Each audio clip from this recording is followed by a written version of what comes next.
البنات هي حواء الجديدة اللي جت وشرفت جنسنا ده الحقيقة مقصود بيه كل بنوتة ومقصود بيه جنس البشرية كلها. تعالوا نشوف الفرق بين حواء الجديدة وحواء بتاعت زمان. أول فرق، تعالوا نشوف كل واحدة بتتكلم مع مين. أمنا حواء الحقيقة اتكلمت مع ملاك، بس ملاك ساقط كان الشيطان. وعرفت منين؟ لأنه كان بيشكك في ربنا وكان بيخلي فيه غواية. لما يبقى فيه حد بيقولك حاجة تغويك للشر، أكيد ده مش من عند ربنا. أما حواء الجديدة أمنا العذراء كانت بتتكلم مع الملاك، لكن مع رئيس الملائكة جبرائيل، وكان بيقول لها مباركة من ربنا، فبيجيب سيرة ربنا بكل خير، وكان فيها بشارة مفرحة مش للغواية أو للذات لكن لكل البشرية، لأنه الفداء هيتم من خلال إن العذراء تقبل تبقى أم لربنا يسوع لكل المجد. فرق تاني بين حواء القديمة أو أمنا حواء وبين حواء الجديدة، موقفنا من الوصية ومن كلمة ربنا. في واحدة أمنت بس بعقل، وفي واحدة صدقت بسذاجة. في فرق كبير بين تصديق السذاجة وبين الإيمان العاقل. الحقيقة إنه لما حواء بصت للشجرة لقيتها جيدة للنظر وشهية، فراحت قالت يلا بقى أخد منها، وصدقت كلام الكذب بتاع الحية رغم إنه كلام كذب، بس شكت وصدقت.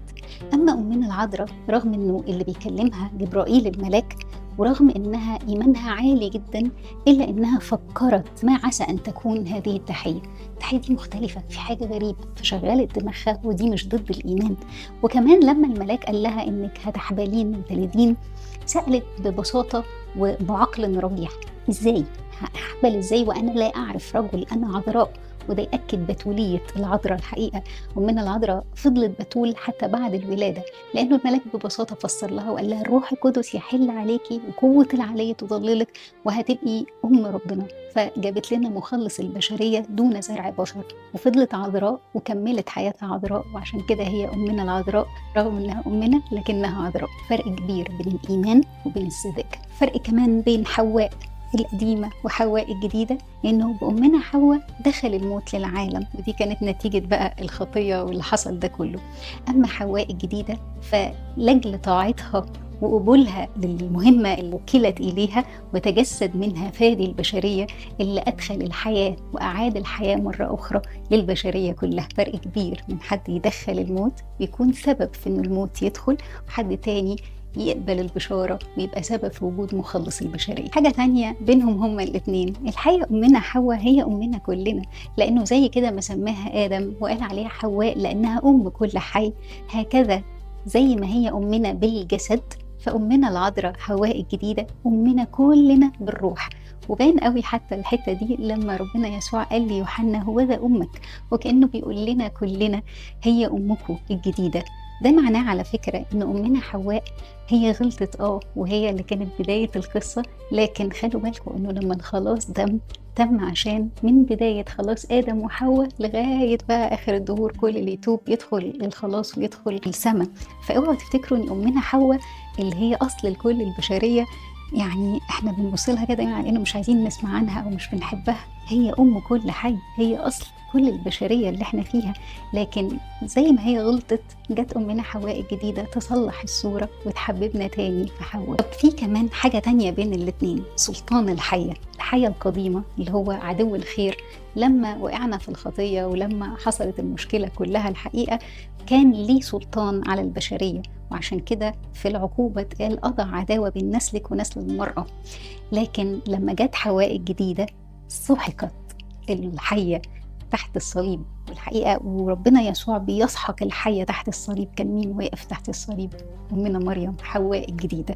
فحواء الجديدة تختلف عن حواء القديمة، لأنه بعد الصليب رفع سلطان الحية، خلص جه كسر المتاريس وحل القيود. طيب مصدر الولادة والاشتياق، الحقيقة أن أمنا حواء لما جبلت من آدم، وكان اشتياقها لآدم، لا كده إليه يكون اشتياقك. أما حواء الجديدة أمنا العذراء كانت مصدر لولادة ربنا يسوع، لأنه حل الروح القدس عليها وأخذ ربنا يسوع الناسوت منها، فجابت لنا للعالم الولادة الجديدة، وبقى اشتياقها لآدم الجديد اللي أخذ كل البشرية جواه عشان يتمم لنا الخلاص. فالحقيقة إنه من بعد العذراء بقى اشتياقنا لربنا يسوع لكل المجد، واشتياق كل حواء وكل نفس لعريسها السماوي ربنا يسوع عليه كل المجد. نيجي لنقطة كمان ونقول لقاء الإنسان مع الله. حواء التقت مع ربنا في جنة عدن، بس انتهى اللقاء بالطرد بره جنة عدن.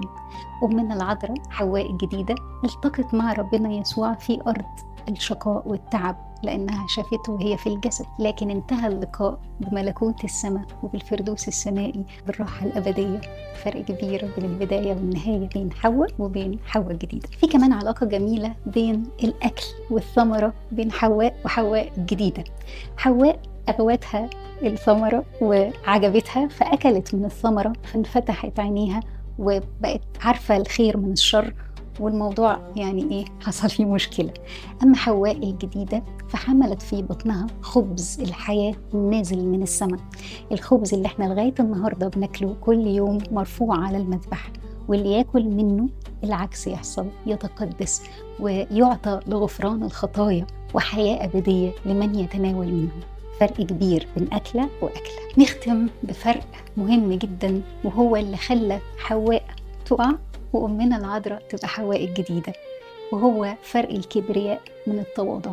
الحقيقة أن أمنا حواء اتزغللت عينيها بتصيران كالله فأكلت من ثمرة الشجرة وحصل اللي حصل.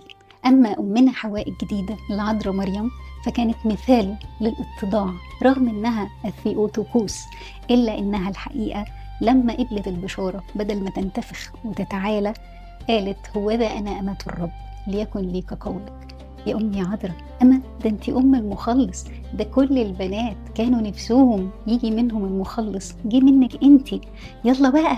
يعني لا، أمنا العذراء كانت واعية وكانت أم لكل البشرية رغم أنها عارفة أنه اللي في بطنها هو مخلص العالم، إلا أنها كانت متواضعة وعارفة أنها أمة الرب، وعشان كده بقت ست البنات وست كل الستات.